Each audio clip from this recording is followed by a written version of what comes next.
Ini depan masih 1-0.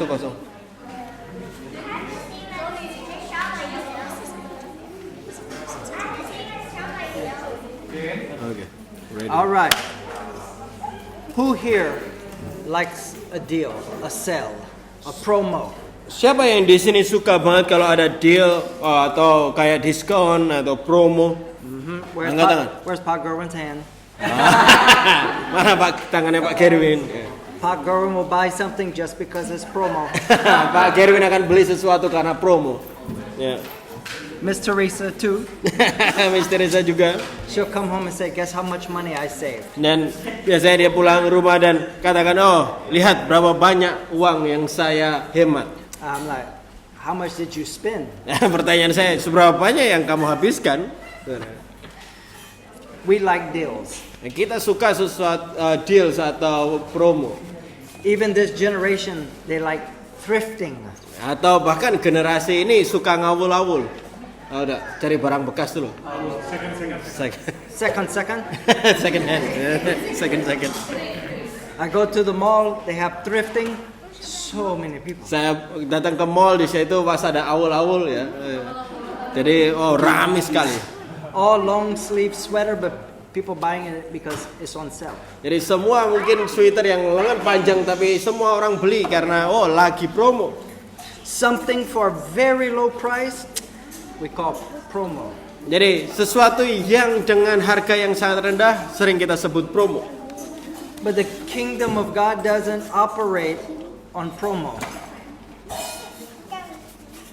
Jadi you can stop over there, so it's not go to record.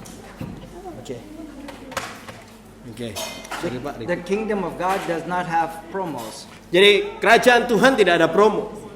We're going to start in 1 Chronicles chapter 21. Kita mulai dari 1 Tawarik ayat 21.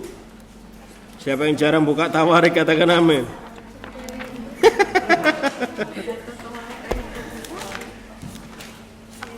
Chronicle 21 kan? Pasal 21. 1 Tawarik. This is David wants to build an altar. Jadi di sini adalah tentang Daud mau mendirikan mezbah. And he wants to make sacrifice to the Lord. Dia mau memberikan korban bakaran kepada Tuhan. And he sees the perfect piece of land to do it. Dan dia lihat sebuah tanah untuk melakukannya. The owner of that land, his name is Aruna. Jadi pemilik dari tanah itu namanya Aruna. Aruna is a Hittite. Jadi orang Het ya. Yeah, that's not important, but in our kids' school they learn that. Dan itu mungkin bagi kita nggak terlalu penting hari ini, tetapi di dalam sekolah anak-anak mereka belajar apa ini orang-orang Het. And so David says, "Oh, I want to buy this land from you." Dan Daud mulai katakan, aku mau beli tanah ini dari kamu. Aruna says, "No, my lord. I will give you this land." Ornan katakan bahwa enggak, aku akan berikan tanah ini. Look at verse 24. Lihat di ayat 24. Tetapi berkatalah Raja Daud kepada Ornan, bukan begitu, melainkan aku mau membelinya dengan harga penuh. Sebab aku tidak mau mengambil milikmu untuk Tuhan dan tidak mau mempersembahkan korban bakaran dengan tidak membayar apa-apa. So David wanted to pay the full price. Jadi Daud mau membayar penuh terhadap harga yang ada. If David was Indonesian, maybe he asked, "Ada promo?" Kalau Daud mungkin orang Indonesia dia tanya ada promo nggak? But because it was to be a sacrifice, tapi karena hal ini untuk pengorbanan, he said, "I want to pay the full price." Dan dia katakan aku mau bayar harga yang sepenuhnya. He said, "I'm not going to take for the Lord what is yours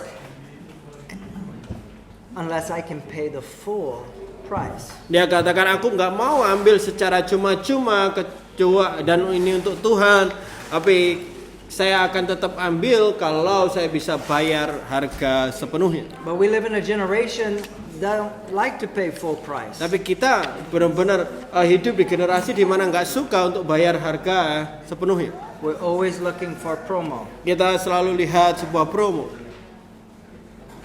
Turn with me now to Genesis chapter 22. Mari kita ke Kejadian 22. David knew God would not be pleased with promo. Daud tahu bahwa Tuhan tidak berkenan dengan hanya promo atau harga yang setengah. He wanted everything about it to be a sacrifice, even the price. Bahkan Tuhan mau segala sesuatu itu menjadi sebuah pengorbanan, bahkan juga harga yang harus dibayar.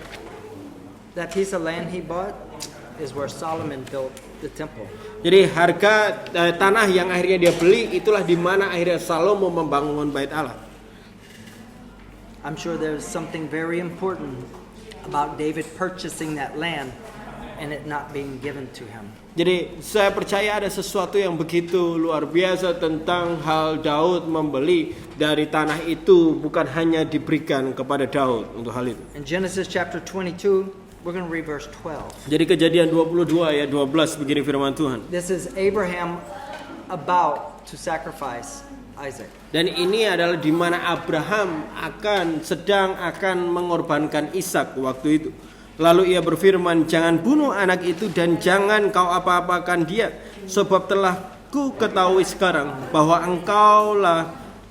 engkau takut akan Tuhan dan engkau tidak segan untuk menyerahkan anakmu yang tunggal kepadaku. Before this, Sebelum hal ini, the Lord did not know if Abraham feared him. jadi Tuhan tidak tahu kalau Ibrahim benar-benar takut akan dia. But when Abraham raised the knife, Tetapi waktu Abraham benar-benar mulai mau mengayunkan pisau itu, an angel said, no. jadi seorang malaikat mengatakan tidak. It says, now I know that Abraham fears God. Jadi dan dikatakan bahwa sekarang akhirnya saya tahu bahwa Abraham itu takut akan Tuhan. You see, before Abraham could have said, I fear God. Ya, mungkin sebelumnya Abraham dapat katakan bahwa aku takut Tuhan kok. But God would not have known unless Abraham was willing to sacrifice Isaac. Tetapi Tuhan tidak akan benar-benar mengenali hal itu kecuali Abraham benar-benar mengorbankan Ishak waktu itu. Isaac is the promise that God gave to Abraham. Dan Ishak adalah anak yang dijanjikan oleh Tuhan. And God says, I want you to sacrifice him for me. Dan Tuhan katakan, aku mau engkau korbankan bagi aku. And at the last minute, God says, no, now I know you fear me. Dan di momen terakhir dari sebelum dikorbankan itu dikatakan, ya jangan, aku sekarang tahu bahwa engkau takut akan aku. That's because our words are not really worth much.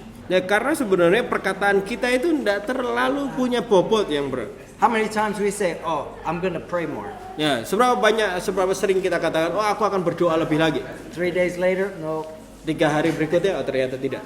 Or I'm going to read my scriptures every day. Dan kita mau katakan, aku akan baca firman Tuhan setiap hari. And then you get 2 soaps, and then after that you forget. Setelah kita buat 2 kali sop, habis itu kita lupa dan kita lupakan. We think that our words have value, but to God, they do not. Sebenarnya bagi kita pikir perkataan kita punya nilai, tetapi bagi Tuhan tidak. It would be like if I said, hey, I'm going to buy you a brand new MacBook Pro. Dan itu seperti kalau saya katakan, saya akan belikan kamu MacBook Pro yang baru. You'll be waiting. When you're going to give it to me?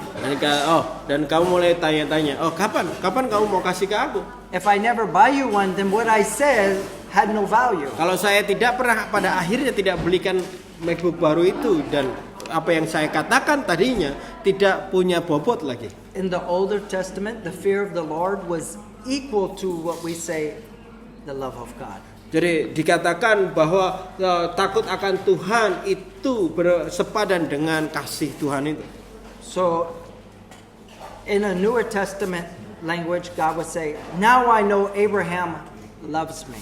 Jadi kalau di dalam seperti tata bahasa perjanjian baru kita bisa dikatakan bahwa oh sekarang aku tahu kalau Abraham benar-benar mengasihi aku.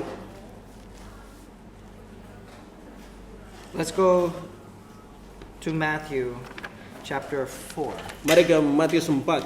We're going to look at examples of people paying the full harganya. Jadi kita akan lihat contoh di mana orang-orang membayar harganya sepenuhnya.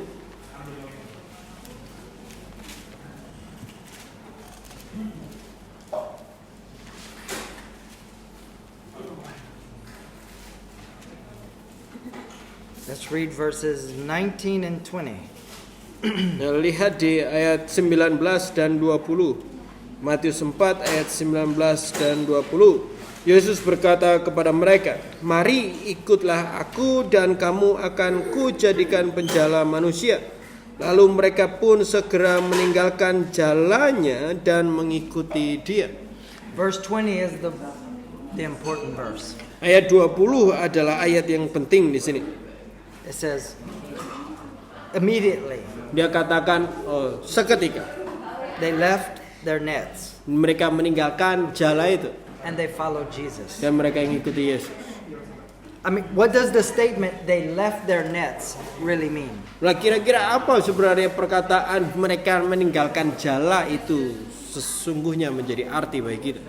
It means they were leaving the ability to provide for themselves. Itu artinya mereka tinggalkan kemampuan untuk mereka dapat mencukupi kebutuhan untuk dirinya sendiri. I mean, the scriptures could have said, "Oh, and they followed him." Sebenarnya Alkitab bisa banget untuk ngomong hanya terus mereka ikutin dia. But it says they left their nets Tapi and dikatakan followed him. mereka meninggalkan jala dan mengikuti dia. Peter could have said, "Hey, save those nets for us. We might need them later." Petrus bisa banget untuk ngomong, "Oh, tolong simpenin jala itu, mungkin nanti aku butuh." They're willing to walk away from everything that brought security in their life. Mereka mau banget untuk pergi dari segala sesuatu yang membawa sebuah keamanan bagi hidup mereka. They're walking away from their family trade. Mereka berjalan keluar meninggalkan semua kekeluargaan mereka. You see, fishing was something they were good at. Lihat bahwa menjadi nelayan itu sesuatu yang mereka sangat mampu untuk melakukan. Fishing for men doesn't sound like good salary. Menjala manusia kayaknya gajinya nggak cukup ya. They didn't ask, "Are you going to pay our insurance? Is full-time work or?" Dan mungkin kamu tanya, ini adalah kerjaan sepenuh waktu atau ini nanti full time atau gimana? Is it 2 juta a month? 2.5 juta a month? Ini 2 juta sebulan atau 2,5 sebulan atau? Jesus probably would have said, "No, it's going to be way less than that." Yesus mungkin akan katakan mungkin akan lebih kurang dari itu. They left to follow. Jadi mereka meninggalkan itu semua untuk ikut. We're going to look at many scriptures. There has to be a leaving of something to follow Jesus. Kita akan lihat banyak ayat hari ini bahwa harus meninggalkan sesuatu untuk mengikuti Yesus. And it didn't just happen to those two. Look at verse 21. Let's read 21 and 22. Lihat, ini tidak terjadi cuma 2 orang itu aja. Kita lihat di ayat 21 dan 22. Dan setelah Yesus pergi dari sana, dilihatnya pula 2 orang bersaudara, yaitu Yakobus anak Zebedeus dan Yohanes saudaranya bersama ayah mereka. Zebedeus sedang membereskan jala di dalam perahu. Yesus memanggil mereka dan mereka segera meninggalkan perahu serta ayahnya lalu mengikuti dia. So James and John left their boat. Jadi si Yakobus dan Yohanes meninggalkan perahu mereka And their father. dan juga ayah mereka. It cost them to follow Jesus. Ini benar-benar ada harga yang harus mereka bayar untuk mengikuti Yesus. That boat was going to be theirs one day. Jadi, perahu itu ada di sana suatu saat. They were willing to pay the cost. Mereka mau untuk membayar harganya. It cost them their family. Itu harus meninggalkan keluarganya. They left their father never to return to the family business. Dan mereka bahkan meninggalkan ayahnya dan tidak akan pernah kembali lagi ke dalam usaha keluarganya. What if they would have just said, "Hey Dad, in case this doesn't work out, we'll come back and help you." Gimana kalau dia bilang ke bapaknya, nanti kalau mungkin semua ini nggak berhasil, aku akan balik dan membantu kamu lagi. I believe these are extraordinary men. Saya percaya bahwa ini adalah orang-orang yang luar biasa. Walking away from their careers Berjalan keluar dari karir mereka to follow someone who might not even be able to feed them. untuk mengikuti seseorang yang bahkan mungkin mereka orang ini nggak bisa memberi makan mereka. But they heard Jesus call them to follow. Tapi mereka mendengar bahwa Yesus panggil mereka untuk mengikuti. Some of you are thinking, how am I going to raise a family if I work at Holy Grounds? Mungkin beberapa dari teman-teman berpikir, gimana aku caranya mencukupi keluargaku kalau aku bekerja di Holy Ground? If this is where God's called you to work now, that's the price you pay. Jadi kalau ini yang Tuhan panggil untuk kamu bekerja saat ini, itu harga yang kau bayar untuk saat ini. They didn't try to sell the boat on, OLX. Mereka nggak coba jual perahu itu di OLX waktu itu. They walked away from it. Mereka langsung meninggalkannya. Turn with me to Matthew chapter 9. Mari kita lihat di Matius 9. We're going to read verse 9. Ayat 9. Matius 9 ayat 9. Setelah Yesus pergi dari situ, ia melihat seorang yang bernama Matius duduk di rumah cukai, lalu berkata kepada mereka, ikutlah aku. Kepada dia, ikutlah aku. Maka berdirilah Matius lalu mengikut dia. So Jesus is passing by Matthew's office. Jadi Yesus sedang berjalan melewati kantornya Matius. And he says to Matthew, hey, come, follow me. Dan dia katakan ke Matius, ayo, ikutlah aku. And Matthew arose and followed Jesus. Dan Matius langsung berdiri dan ikuti Yesus. This was Matthew's dream job. He was a tax collector. Ini adalah sebuah pekerjaan yang paling diimpi-impikan Matius, yaitu adalah pemungut cukai atau pegawai dinas pajak. Matthew is very educated and he's very wealthy. Matius sangat berpendidikan dan dia juga berkecukupan atau kaya. Matthew is a very wealthy young man. Matius benar-benar orang yang kaya raya dan muda. And he's probably really good with numbers like an accountant. Dan dia mungkin paling bagus sekali untuk soal angka-angka seperti orang akuntansi. But he immediately left it to follow Jesus. Tapi dia benar-benar langsung meninggalkan semua itu untuk ikut Yesus. All that education. Semua pendidikan itu. I know the English, but I don't know how to translate it. It's just down the drain. You can't translate that. Sia-sia. Semuanya langsung sia-sia gitu aja. So we have fishermen leaving their nets. Jadi kita lihat ada nelayan meninggalkan jala mereka. Some other fishermen leaving their boat and their father. Ada nelayan yang lain meninggalkan perahu dan ayahnya. Matthew leaving Karir. Wow. an amazing job. Ya. Matius meninggalkan pekerjaan yang luar biasa baik To follow Jesus. untuk ikuti Yesus. But we want promo. Ya, tapi kita suka promo. Don't make it that hard for me, Jesus. Jangan buat sulit lah Tuhan Yesus. In fact, make it a blessing. Bahkan kita berpikir, buatlah ini jadi berkat. Let's turn to Luke chapter 9, Mari kita ke Lukas 9 verse 23. Lukas 9 ayat 22 23. 23. Wah, you know bahasa now. Nih ya, Lukas 9 ayat 23 24. dan 24 yang sudah dapat katakan harganya. Oke. Katanya kepada mereka semua, setiap orang yang mau mengikut aku, ia harus menyangkal dirinya, memikul salibnya setiap hari dan mengikut aku. Karena barang siapa mau menyelamatkan nyawanya, ia akan kehilangan nyawanya. Tetapi barang siapa kehilangan nyawanya karena aku, ia akan menyelamatkannya. That was a lot of words. Is that the same scripture here? Whoever wants to be my disciple. Yeah. All right. For the 24 little bit longer. But I just want to make sure that verse 23 and 24 is in your Bible.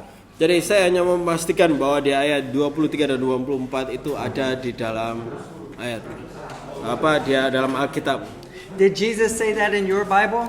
Apakah Yesus ngomong hal ini di dalam Alkitab, Bapak Ibu Saudara? Okay, so I'm not making it up. Jadi saya enggak membuat-buat di sini. I'm not preaching too hard tonight. Saya tidak mencoba khotbah sok keras di sini. I'm only looking at what Jesus said. Saya cuma lihat apa yang Yesus katakan. And Jesus says, I have a deal for you. Yesus katakan, "Oh, saya punya sebuah deal buat kamu. Deny yourself, take up your cross, and follow me." Sangkal dirimu dan pikul sangkal hidupmu dan ikut aku dan pikul salib. And if you try to save your life, Jadi kalau engkau mencoba menyelamatkan nyawamu, that means your security, your job, whatever. itu artinya sebuah keamanan masa depan dan juga pekerjaan, apapun itu. You will lose it. Kamu akan kehilangan hal itu. But if you lose it for me, you will have it eternal life. Tapi kalau kamu kehilangan hal itu semua untuk aku, kamu akan mendapat keselamatan.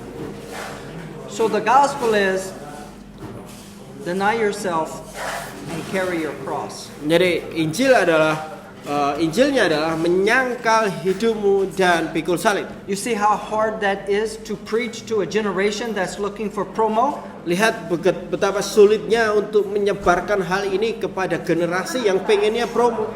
Tell me all the good things Jesus is going to do in my life. Coba kasih tahu dong semua yang baik-baik yang Tuhan mau lakukan di hidupku. And then maybe we'll have a deal and I'll follow you. Dan mungkin nanti kita bisa bicara deal dan terus aku ikut dia.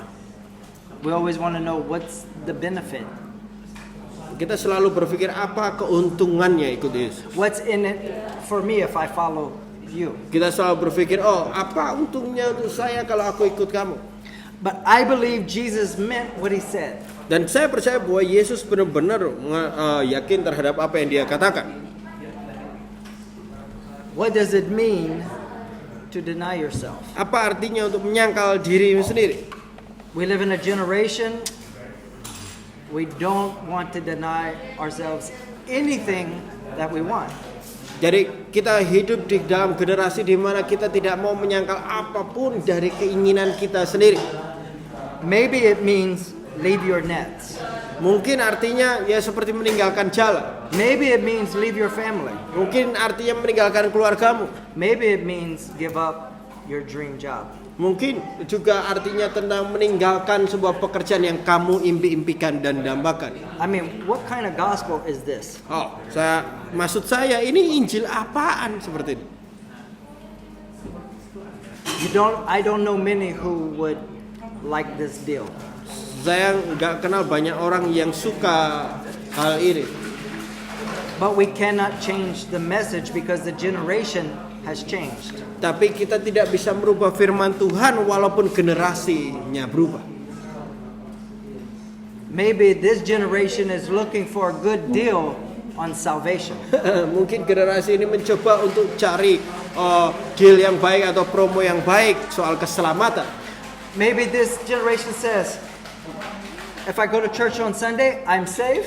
Nah, mungkin generasi ini coba berpikir, mungkin kalau aku ibadah hari Minggu ya aku selamat. There's 7 days and I just have to sacrifice one. No, ada 7 hari, saya cuma ngorbanin 1 aja. That could sound like a good deal. Oh, kayaknya ini sebuah deal yang oke. Eternal benefit with the lowest price is what we're looking for. Di mana keuntungan, keselamatan dan semurah-murahnya harga yang harus kita bayar, itu yang kita cari. Yang selalu kita cari. Maybe even free shipping and cashback. Mungkin bahkan ongkir gratis dan juga cashback sekaligus. Do you now understand why the prosperity gospel is so popular? Lihat, sekarang mengerti kenapa akhirnya Injil kemakmuran itu sangat populer. Because the generation that's what they want to hear. Itulah kenapa, karena generasi saat ini mereka suka mendengar hal-hal ini.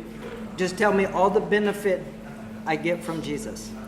Coba kasih tahu aku aja keuntungan aku ikut Yesus. Every time I come to church on Sunday, tell me again. Jadi setiap waktu aku datang ke gereja setiap minggu, coba kasih tahu aku hal-hal itu aja.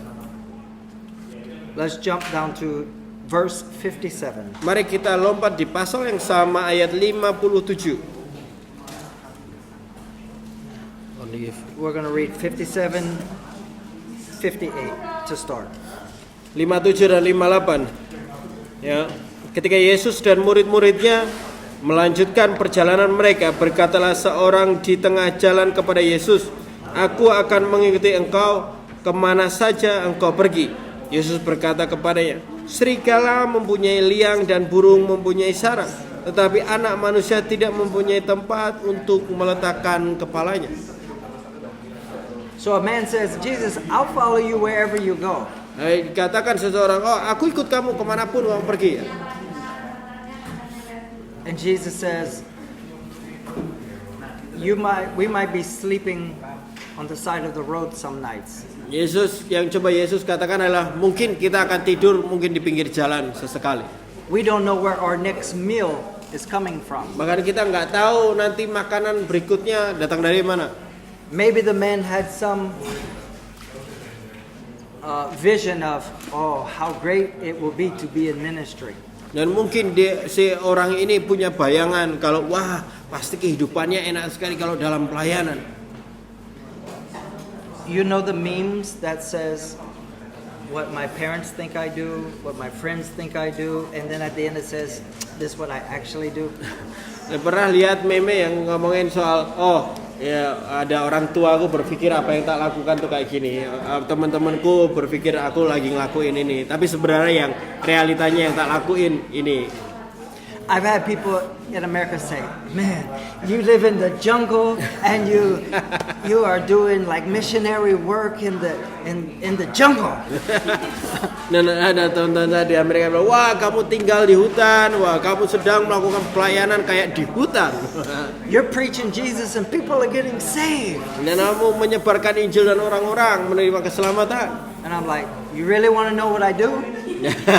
Dan saya katakan, kira-kira kau benar-benar mau tahu apa yang tak lakuin? I pastor in Indonesia. That means we deal with everybody's problems. Jadi, saya ngembalain di Indonesia dan artinya bahwa saya harus berurusan dengan masalah semua orang. We deal with marriages and children. Saya berurusan dengan pernikahan dengan anak-anak. It's not what you imagined in the movies. Ini bukanlah sesuatu yang kamu pikirkan seperti di film-film misi. But you have the same visions of what you think Jesus wants you to do. Tapi kita juga sering punya gambaran tentang yang kamu pikir Yesus akan lakukan untuk hidupmu. Jesus wants me to do something so great, I'm going to look so amazing doing it. Jadi, Tuhan mau panggil aku untuk melakukan sesuatu yang luar biasa, pasti aku akan terlihat luar biasa ketika melakukan. Or I will serve you, Jesus, as long as it's a great position. Dan mungkin kita katakan, aku akan terus melayani engkau Tuhan Yesus, asal itu adalah posisi yang luar biasa. So God starts off with saying, okay, work at Holy Grounds. Dan mungkin Tuhan mulai katakan, oke, kerja di Holy Ground. And you're like, I don't like working at Holy Ground. Anu mulai berpikir aku nggak suka bekerja di Holy Ground kayak Mas Roy. Gitu.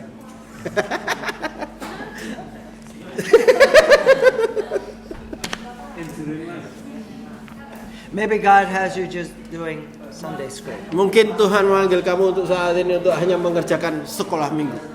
Or maybe just translating and teaching 7 and 8-year-olds. Mungkin kamu hanya menerjemahkan dan mengajar anak-anak di usia 7-8 tahun. You can think, well, where's the greatness in all that? Dan kamu mulai berpikir mana hal yang luar biasa dari semua itu. I want them to write books about me. Saya mau orang-orang menulis buku tentang aku. Maybe even a movie. Mungkin ada film tentang aku. What if it's nothing like what we think ministry is? Bagaimana kalau sebenarnya bukan sesuatu yang seperti yang kita bayangkan pelayanan yang kita lakukan? Let's read verse 59. Mari lihat di 59 di pasal yang sama. Lalu ia berkata kepada seorang lain, ikutlah aku. Tetapi orang itu berkata, izinkanlah aku pergi dahulu menguburkan bapakku. Jesus says to a man, come, follow me. Dan Yesus ngomong ke satu orang, datang ikut aku. And he says, okay, Lord, but first. Dan dia katakan, oke, aku akan ikut, tapi bentar. I don't think Peter and John said, okay, Lord, but first, let us catch enough fish. Tapi saya pikir bahwa Petrus dan Andreas tidak lakukan bahwa dan Yohanes tidak, bentar Yesus, tapi saya biar nangkap ikan dulu. The apostles didn't say, but first let me sail my boat. Para rasul tidak katakan bahwa kalau enggak tunggu dulu, aku tak jual perahuku dulu. See, I told you in verse 23, I believe Jesus meant what he said. Lihat bahwa tadi waktu di ayat 23 saya beberapa mengerti bahwa Tuhan benar-benar memiliki maksud untuk ngomong ini. Look at verse 60, Jesus' response. Lihat di ayat 60 respon dari Tuhan Yesus. Tetapi Yesus berkata kepadanya, biarlah orang mati menguburkan orang mati, tetapi engkau pergilah dan beritakanlah kerajaan Tuhan di mana-mana. That's tough. Ya, ini sangat keras sekali. I thought Jesus was gentle and sweet. Saya pikir Yesus orang yang lemah lembut dan begitu manis ya. Let's look at verse 61. Lihat di ayat 61. Dan seorang lain lagi berkata, aku akan mengikut engkau Tuhan, tetapi izinkanlah aku pamitan dahulu dengan keluargaku. This one says, I will follow you, but first let me go back and say goodbye to my family. Ini dikatakan seperti itu bahwa aku akan ikut, tapi izinkan aku ngomong pamit dulu ke keluargaku. Both of these are saying, I will follow you, but on my terms. Nah, dua-duanya itu katakan bahwa oke, aku akan ikut kamu, tapi dengan caraku. They still want to have some control of their life. Dia mau memiliki seperti sebuah kontrol di dalam hidupnya.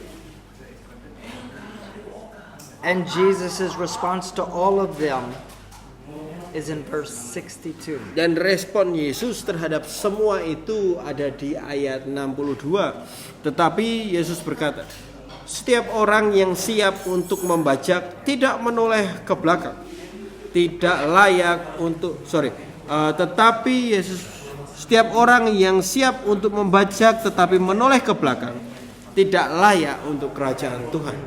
This one was tough for me. Hal ini sangat keras bagi saya juga. Jesus is saying, Yang Yesus coba katakan adalah, if you start out following me, kalau kamu mulai ikuti aku, and you turn back and look at what you left, dan kamu mulai berpaling ke belakang dan memperhitungkan apa yang kamu tinggalkan. that if you even just look back, Bahkan kalau kamu cuma nengok belakangannya, he says, you're not worthy to follow me. kamu nggak layak untuk ikut aku. He even says that in, I think it's in Matthew. He says it a different way. Dan bahkan dia katakan dengan cara yang sedikit berbeda di Matius. Just like Lot's wife. Seperti istri Lot. She was being saved out of Sodom, but her heart was still in Sodom. Jadi dia sedang diselamatkan dari Sodom, tetapi hatinya masih Sodom. In a lot of our lives, through the process, we think about, the things we used to have. Dan sering sekali melalui semua kehidupan kita, melalui proses itu, dan kita mulai berpikir tentang hal-hal yang tadinya kita miliki. You know, somehow there has to be a way where we can serve Jesus and do what we want to do. Mungkin kita berpikir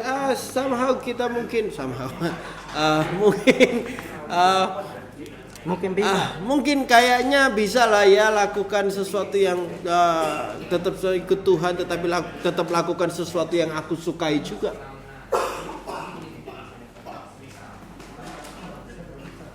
I'm only speaking tonight what I believe is the truth. Jadi saya hanya menyatakan malam hari ini adalah sesuatu yang saya percayai sebagai kebenaran. I don't know another gospel.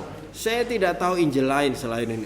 I can't preach the prosperity gospel because I don't believe it. There's nothing in it that I believe. Saya tidak bisa mengajarkan Injil kemakmuran karena tidak ada sesuatu pun di dalam yang aku percayai.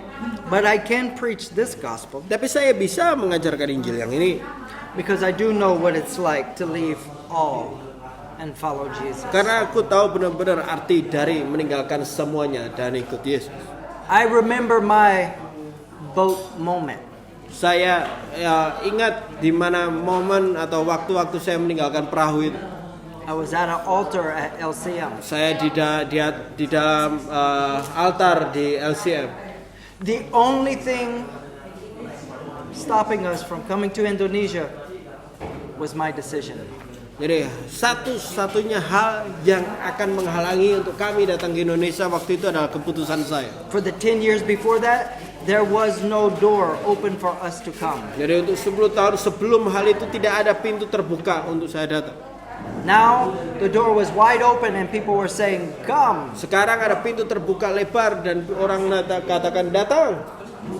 And at that moment I saw everything, my whole life disappear. Dan waktu itu saya lihat seluruh kehidupan saya menghilang.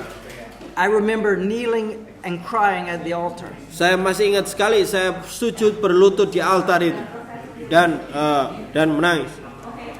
And I told the Lord, when I get up from this altar, Saya katakan kepada Yesus, kalau saya bangkit dari altar ini, I'm walking away from everything that I know and everything that I have. jadi saya berjalan meninggalkan segala sesuatu yang saya tahu dan yang saya miliki, And I will follow you. dan saya akan ikut engkau.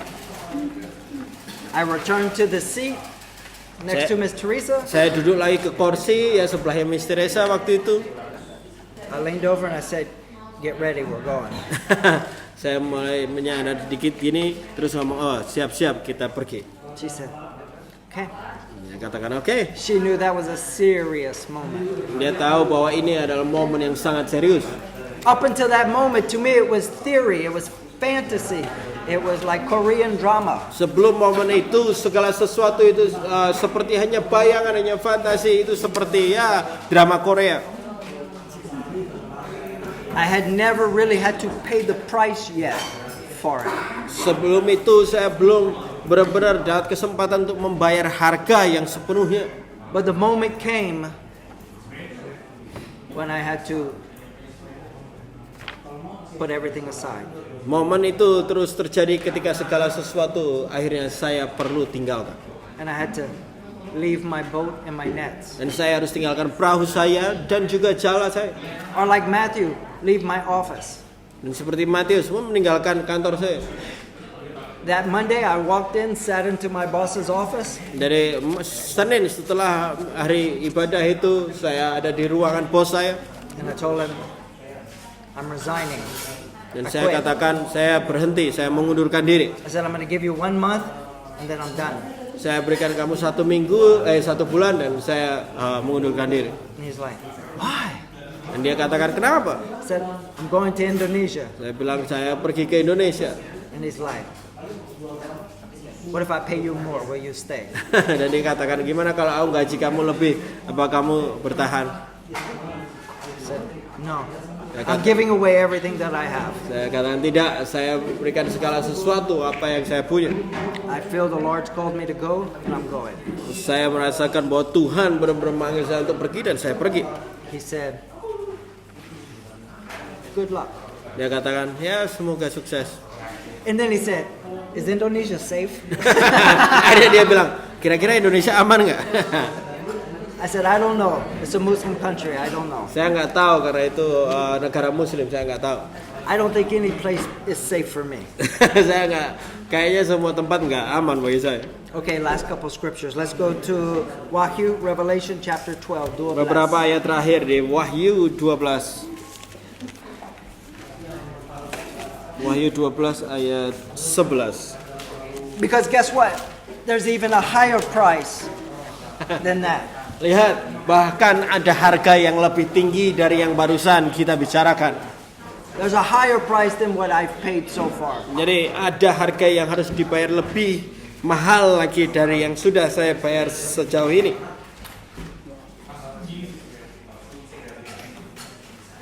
Di ayat 11, Wahyu 12 ayat 11, begini firman Tuhan.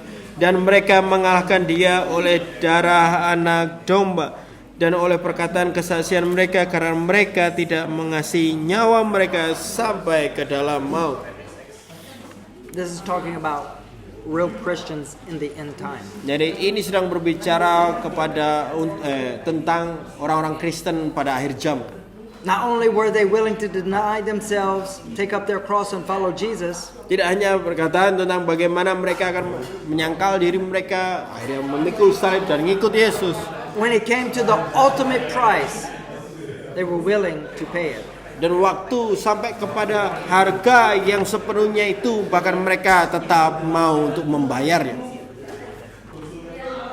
Turn with me to Wahyu chapter 6. Kita mundur sedikit di ayat di pasal 6. We're going to read 9 through 11. Kita akan baca di ayat 9 sampai 11. Wahyu 6 ayat 9 sampai 11. Dan ketika anak domba itu membuka meterai yang kelima, aku melihat di bawah mezbah jiwa-jiwa mereka yang telah dibunuh oleh karena firman Tuhan dan oleh karena kesaksian yang mereka miliki. Dan mereka berseru dengan suara yang nyaring, katanya, berapa lamakah lagi, ya penguasa yang kudus dan benar, engkau tidak menghakimi dan tidak membalaskan darah kami kepada mereka yang diam di bumi. Dan kepada mereka masing-masing diberikan sehelai jubah putih, dan kepada mereka dikatakan bahwa mereka harus beristirahat sedikit waktu lagi hingga genap jumlah kawan-kawan pelayan dan saudara-saudara mereka yang akan dibunuh sama seperti mereka.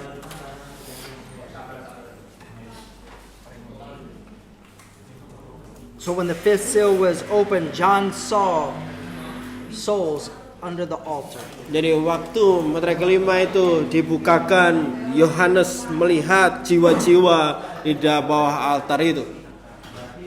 It was full of souls who lost their life for preaching the gospel. Penuh dengan jiwa-jiwa di mana mereka kehilangan nyawanya karena menyebarkan firman Tuhan. And the Lord told them, just wait. There's more room for more people. Tuhan katakan, oh tunggu dulu, tunggu dulu karena masih ada ruang untuk lebih banyak lagi orang. There are more of your brother and sisters who will give up their life for the gospel. Masih banyak saudara-saudaramu yang akan menyerahkan nyawanya untuk Injil Tuhan. So what if the price, the harganya, is your own blood? Jadi gimana kalau harganya adalah darahmu sendiri? I know Tuesday, Thursday, Saturday, Sunday seems like a high price. Saya tahu kayaknya Selasa, Kamis, Sabtu, Minggu, kayaknya harganya mahal sekali. I know everyone's busy and don't have much time. Saya tahu bahwa semua orang sibuk dan tidak punya banyak waktu. But what if your harganya is your own blood? Gimana kalau harga yang harus kamu bayar itu adalah darahmu sendiri? What's the highest price you're willing to pay? Kira-kira seberapa harga yang kamu mau untuk bayar?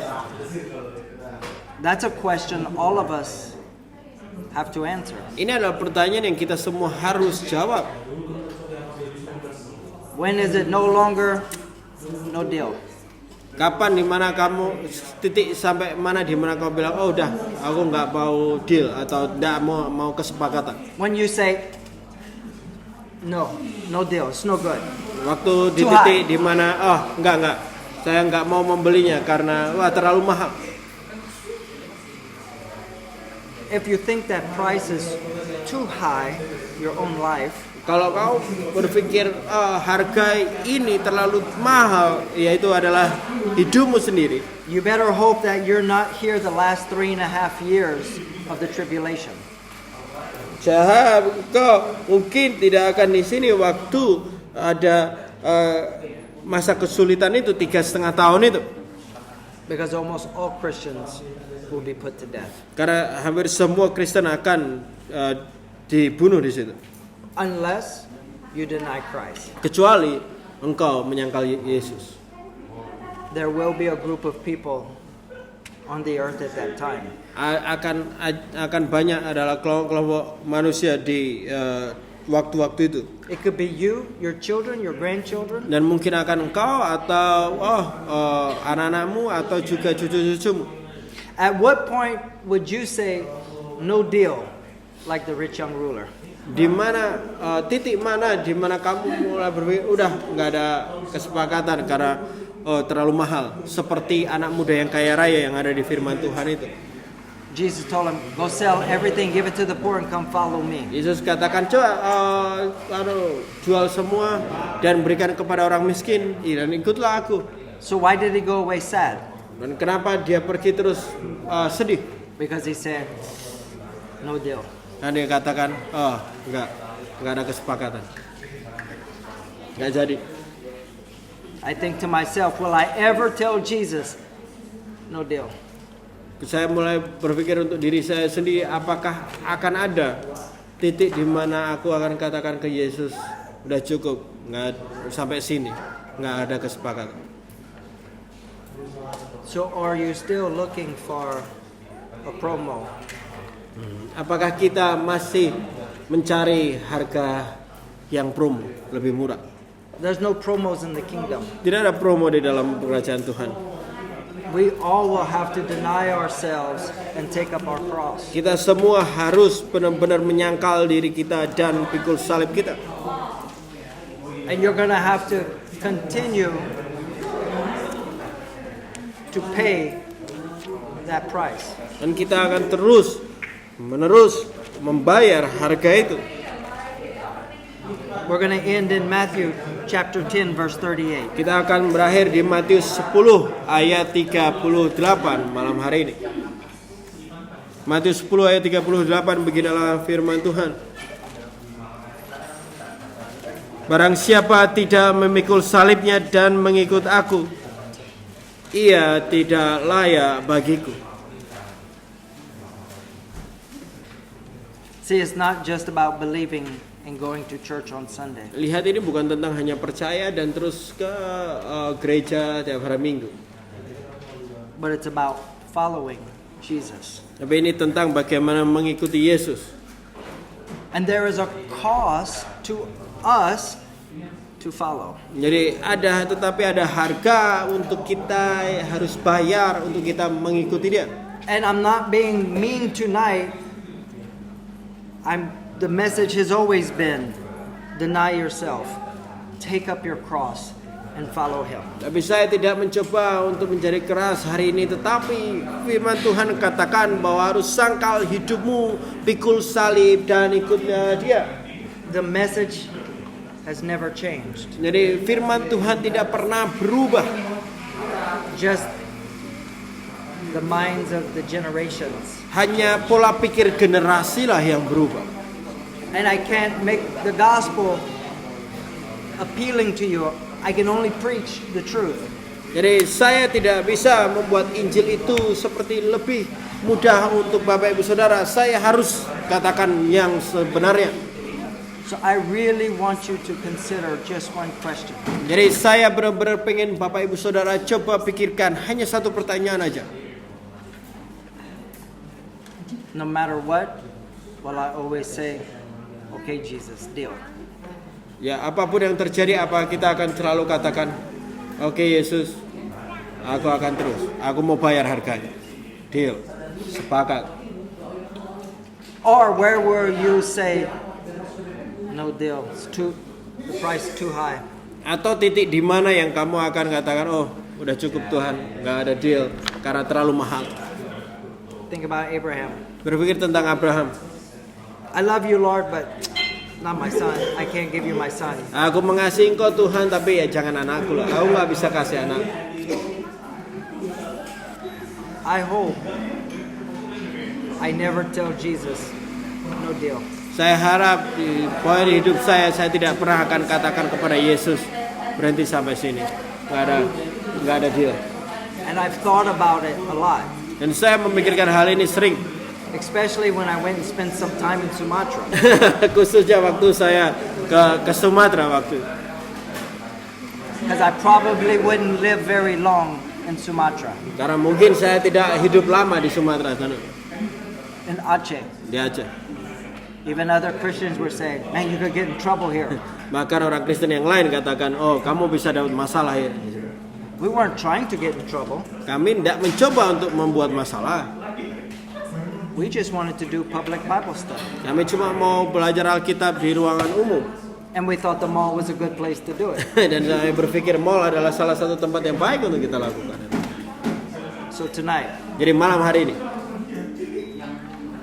are you willing to pay the full price or only if it's promo? apakah engkau mau benar-benar selalu bayar harga sepenuhnya atau hanya kalau pas promo aja? If someone in the room who's willing to pay full price, pray for us tonight. Jadi siapapun yang malam hari ini mau bayar sepenuhnya, berdoa untuk kami. Sure. Wait just a sec. Okay. When I think we've told a lot of you guys the story when we were in Mexico. Jadi saya ingat bahwa kita banyak cerita tentang bagaimana cerita waktu kami di Meksiko waktu itu. And we knew when we went to Mexico that it was potentially life-threatening. We knew Very that. dangerous. Jadi saya tahu bahwa ketika kita mau ke Meksiko bahwa itu akan menjadi perjalanan yang sangat berbahaya untuk nyawa kami. So we discussed it and we decided that we were going to go anyway. That Christ deserved our life. Dan kami berdiskusi tentang hal itu dan akhirnya kita membuat keputusan ya kita akan melayani Tuhan dengan ini.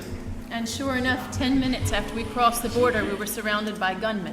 Dan benar-benar baru 10 menit kami melewati perbatasan, kami langsung ditodong dengan senjata. There was about 15 men with machine guns around us. Dan ada sekitar 15 orang dengan semua mesin gun, senjata mesin itu di sekeliling kami. And they weren't policing. Dan mereka bukan polisi. It was the drug cartel. Dan itu adalah kartel narkoba. And they were telling us to get out of the car. Dan mereka suruh kami keluar dari mobil. And we had already decided that we were willing to lose our lives for Christ. Dan sebelum itu kami sudah memutuskan bahwa kami akan kehilangan nyawa untuk Tuhan Yesus, nggak apa-apa. But this was the first time we were actually in that position where it could happen. Dan itu pertama kali di mana kami di dalam posisi di mana hal itu benar-benar bisa terjadi.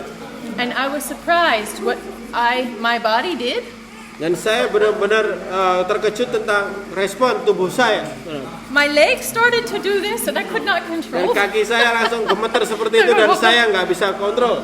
And I thought, oh my, if they tell me to walk out, I will not be able to walk. Dan saya berpikir, waduh, kalau mereka suruh saya jalan, saya benar-benar nggak bisa jalan nih, gemeter kaki. I might pass out. Mungkin saya pingsan. In my mind, when I said I would die for Christ, Jadi waktu di pikiran saya berpikir tentang untuk saya akan mati untuk Kristus. I didn't really know what it would be in the true moment. I Jadi didn't know. saya tidak terlalu berpikir tentang sebenarnya gimana nanti keadaannya waktu hal itu benar-benar terjadi. And I told the Lord in that moment, Lord, I don't think I could do it right now, actually. Dan saya katakan kepada Yesus waktu momen itu bahwa saya kayaknya nggak bisa lakukan itu saat ini. I think my actual body's not strong enough. Dan saya berpikir bahwa tubuh saya benar-benar tidak kuat. But I told the Lord, Lord, I want you to make me stronger. Dan saya katakan kepada Yesus waktu itu, Tuhan saya mau Engkau buat saya lebih kuat lagi. So I'm just saying that because sometimes we definitely thought we would lose our lives for Christ and it would be no problem. Dan saya cuma mau katakan bahwa terkadang kita selalu akan katakan, oh saya akan kehilangan nyawa saya untuk Kristus dan nggak akan menjadi masalah. But how many times do we tell Jesus, I give you everything, Lord, everything, Lord. Dan bayangkan juga bahwa seberapa sering kita katakan kepada Yesus bahwa aku berikan segalanya Tuhan, aku berikan segalanya Yesus. But then he puts his finger on that one little spot in each one of us that we hold so tight to. Dan akhirnya Tuhan Yesus coba menunjukkan satu hal yang sangat kecil yang masih sangat kita damai-damaikan dan ya pegang betul-betul di dalam hati kita. It's one thing that we just will not let die in Dan us. satu hal kecil yang kita tidak akan membiarkan itu mati di dalam diri kita. So it is something it's easy to just say, yes, I would die for Christ. Ini adalah sesuatu yang mudah sekali untuk kita bilang bahwa oh ya aku akan mati bagi Kristus. But we really must count the cost of what is he actually requiring of us. Dan cobalah kita bisa menghitung harganya, kira-kira apa yang Dia sedang rindukan dari hidup kita. It's in these moments of sacrificing those things he's asking us to give now. Itulah momen di mana ketika Tuhan Yesus sedang bertanya kepada diri kita dan meminta untuk mengorbankan sesuatu dari hidup kita itu. My rights, Mungkin hak saya, my time, waktu saya, my money, uang saya, my life, hidup saya sepenuhnya, my personal time. waktu pribadi saya. Everybody has something that Setiap orang punya sesuatu yang Tuhan sedang minta. that Christ is asking us now to give up Yang Kristus sedang minta kepada engkau untuk diserahkan kepadanya. so that we can truly find life. Sehingga pada akhirnya kita dapat menemukan hidup yang sesungguhnya. And I was reading this week about when the disciples left their nets. Dan saya benar-benar sedang membacanya di minggu ini waktu murid-murid meninggalkan jala itu. And in Luke, it gives us a little bit more detail about that situation. Dan Lukas memberi kita sedikit detail tentang situasi itu. Not only did they leave empty nets, Mereka tidak hanya meninggalkan jala yang kosong.